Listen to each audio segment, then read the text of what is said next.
Judges chapter 21, New International Version. Wives for the Benjamites. The men of Israel had taken an oath at Mizpah. Not one of us will give his daughter in marriage to a Benjamite. The people went to Bethel, where they sat before God until evening, raising their voices and weeping bitterly. "Lord God of Israel," they cried, "why has this happened to Israel? Why should one tribe be missing from Israel today?" Early the next day, the people built an altar and presented burnt offerings and fellowship offerings.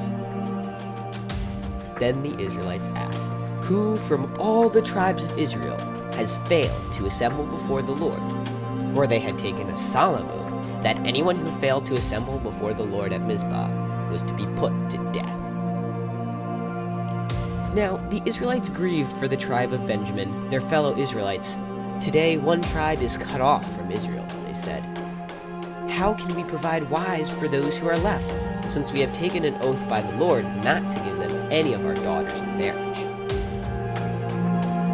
Then they asked, "Which one of the tribes of Israel failed to assemble before the Lord at Mizpah?" They discovered that no one from Jabesh Gilead had come to the camp for the assembly. For when they counted the people, they found that none of the people of Jabesh Gilead were there.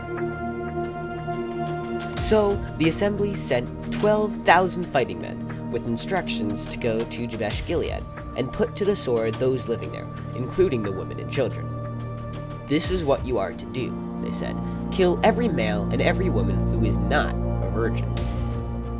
They found among the people living in Jabesh Gilead 400 young women who had never slept with a man, and they took them to the camp at Shiloh in Canaan.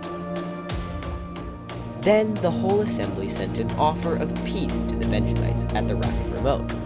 So the Benjamites returned at that time, and were given the women of Jabesh Gilead who had been spared. But there were not enough for all of them. The people grieved for Benjamin, because the Lord had made a gap in the tribes of Israel. And the elders of the assembly said, "With the women of Benjamin destroyed, how shall we provide wives for the men who are left? The Benjamite survivors must have heirs," they said, "so that a tribe of Israel will not be wiped out. We can't give them our daughters as wives, since we Israelites have taken this oath. Cursed be anyone who gives a wife to a Benjamite. But look, there is the annual festival of the Lord in Shiloh, which lies north of Bethel, east of the road that goes from Bethel to Shechem, and south of Lebonah." So they instructed the Benjamites, saying, "Go and hide in the vineyards, and watch. When the young women of Shiloh come out to join in the dancing, rush from the vineyards, and each of you seize one of them to be your wife. Then return to the land of Benjamin. When their fathers or brothers complain to us, we will say to them, 'Do us this favor of helping them, because we did not get wives for them during the war.' You will not be guilty of breaking your oath, because you did not give your daughters to them." So this is what the Benjamites did. While the young women were dancing, each man caught one and carried her off to be his wife. Then they returned to their inheritance and rebuilt the towns and settled in them. At that time, the Israelites left the place and went home to their tribes and clans, each to his own inheritance.